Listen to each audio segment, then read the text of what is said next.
పొలం పనులను వదిలేసి ఉదయం నుంచి ఎరువుల కోసం పడిగాపులు కాస్తున్నామని, కాంగ్రెస్ ప్రభుత్వం రైతులకు సరిపడా ఎరువులు ఇవ్వటం లేదంటూ, తమ గోడును ఎవరూ పట్టించుకోవడం లేదంటూ రైతులు ఆవేదన వ్యక్తం చేస్తున్నారు.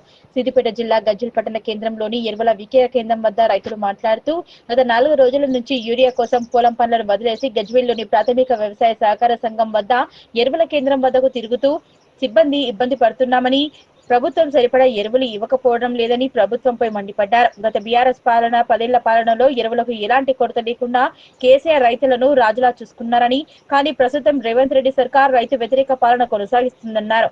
కనీసం రైతులకు సరిపడా యూరియా కూడా ఇవ్వలేని స్థితిలో ప్రభుత్వం ఉందన్నారు. వెంటనే ప్రభుత్వం రైతులకు సరిపడా ఎరువులు ఇవ్వాలని డిమాండ్ చేశారు.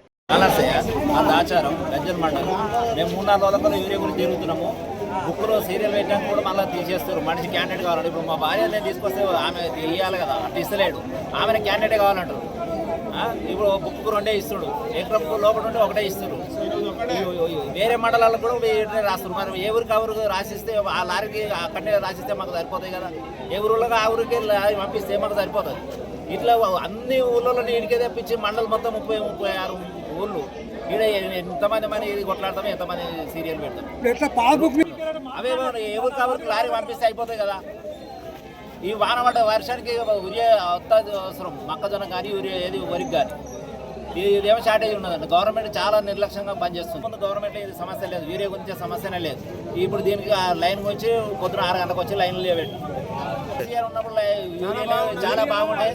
సమస్యలు లేకుండా రైతులకు ఎటువంటి సమస్య లేకుండా యూరియా. నా పేరు కనకయ్య, మాది పిడిచేడు.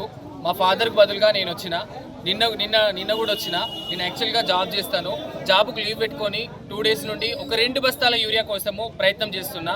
బట్ ఆ 2 బస్తాల యూరియా కూడా ప్రొవైడ్ చేయలేనటువంటి స్థితిలో గవర్నమెంట్ పనిచేస్తుంది. రెగ్యులర్గా రోజు 2 లారీల యూరియా పంపిస్తామంటున్నారు.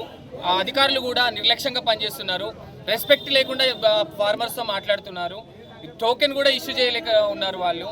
కాబట్టి కేసీఆర్ గవర్నమెంట్లో ఏ ఒక్క రోజు కూడా మా ఫాదర్ కానీ నేను కానీ ఏ ఒక్కరు కూడా, ఏ ఫార్మర్ కూడా, ఏ రైతు కూడా వచ్చి లైన్లో నిలిచి ఎవరికి ఎంత అవసరం ఉందో అంత సరుకు అంత స్టాక్ వాళ్ళు అవైలబుల్ పెట్టిండ్రు. ఈ కాంగ్రెస్ గవర్నమెంట్ అయితే ఎంత స్టాక్ అవసరం ఉంది, ఎంత సప్లై చేయాలి అనేటువంటి లెక్కలు కూడా వాళ్ళ చేతిలో లేవు. ఏదో నిర్లక్ష్యంగా పనిచేస్తున్నారు. కాబట్టి ఇంతమంది రైతుల టైం వేస్ట్. వాళ్ళు ఈ వర్షం పడుతున్నప్పుడు ఎంతో పని చేసుకోవాల్సిన పరిస్థితుల్లో కూడా వాళ్ళు రేయింబావాళ్ళు ఇక్కడే మబ్బులు 4 గంటలకు వచ్చిన వాళ్ళు కూడా ఇక్కడ వెయిట్ చేస్తున్నారు. నేను 9 గంటలకు వచ్చిన, దాకంటే ముందు 5 గంటలు 4 గంటల ముందు కూడా వచ్చిన వాళ్ళు చాలా మంది ఉన్నారు. వాళ్ళ టైం వేస్ట్, వాళ్ళ పని వేస్ట్. కాబట్టి గవర్నమెంట్ ఇప్పటికైనా ఆలోచించాలి. గవర్నమెంట్ ఆలోచిస్తుంది అనేటువంటి ఆలోచన ధోరణిలో కూడా మేము లేము. ఎందుకంటే అది పూర్తిగా నిర్లక్ష్య గవర్నమెంట్. కేసీఆర్ ఉన్నప్పుడు ఏ ఒక్క రైతు కూడా రైతు బంధుకు కానీ, రైతు భరోసాకు కానీ, యూరియా కానీ దేని గురించి కానీ బాధపడలేదు. ఈ గవర్నమెంట్లో చాలా అందరూ విసిగిపోయి ఉన్నారు. కానీ ఇప్పటికి కూడా వాళ్ళు ఆలోచన చేసి సప్లై చేయాలని చెప్పి మేము కోరుకుంటున్నాము. Thank you so much. బందోబస్తు మధ్యలో అమ్మాల్సినటువంటి పరిస్థితి ఎందుకు వచ్చింది? ఫార్మర్స్ దొంగల్లాగా కనిపిస్తున్నారా?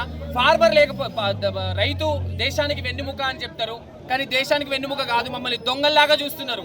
ఇంత భారీ బందోబస్తు మధ్యలో యూరియా అమ్మవలసిన అవసరం ఏముంది? టోకెన్ ఇచ్చి రైతులని సామరస్యంగా అందరికీ టోకెన్స్ ఇష్యూ చేసి అకార్డింగ్ టు దేర్ వాళ్ళ టైంని బట్టి వాళ్ళు ఇష్యూ చేస్తే అయిపోతుంది కదా. అలా కాకుండా వాళ్ళని దోపిడి దొంగల్లాగా పోలీసులను పెట్టి బందోబస్తు మధ్యలో చేస్తున్నారంటే వీళ్ళు ఏదో బ్లాక్ దందా చేస్తున్నట్టు అర్థమవుతుంది ప్రతి రైతు కూడా. ప్రతి రైతు విసిగిపోయి ఉన్నాడండి. మార్నింగ్ టిఫిన్ తినకుండా వచ్చి, అన్నం తినకుండా వచ్చిన రైతులు ఎంత వాళ్ళ ఫేసుల్లో చూడండి, వాళ్ళ ముఖాల్లో చూడండి, ఎంత అలసిపోయి ఎంత నిరాశగా ఉన్నారో చూడండి. Thank you so much. Ingareddipalle Beerayya. మేము 6 గంటలకు వచ్చినాము. అప్పుడు కేసీఆర్ ఉన్నప్పుడు ఇట్లా నిలబడు లేదు. ఎవరి వాళ్ళకు వెంటనే ఇచ్చేసిండు. రైతు బంధు కూడా వెంటనే వేసేసిండు. ఇట్లా తిప్పలు లేదు. మసాలకు రైతులు ఇబ్బంది పడే పని లేదు. ఇప్పుడు ఎగ్జామ్ చేసుకునేది, ఇంటికాడ ఎగ్జామ్ చేసుకునేది ఉంటే ఈడ కావలి కాసుడు ఉంది ఊరియాకు. ఇది ఎవరికి అమ్ముకుంటుర్రు? దొంగతనాన్ని అమ్ముకుంటుర్రు. పోలీసు వాళ్ళు మా కుక్కలు లెక్క రోడ్డు మీదకి నూకేస్తుర్రు.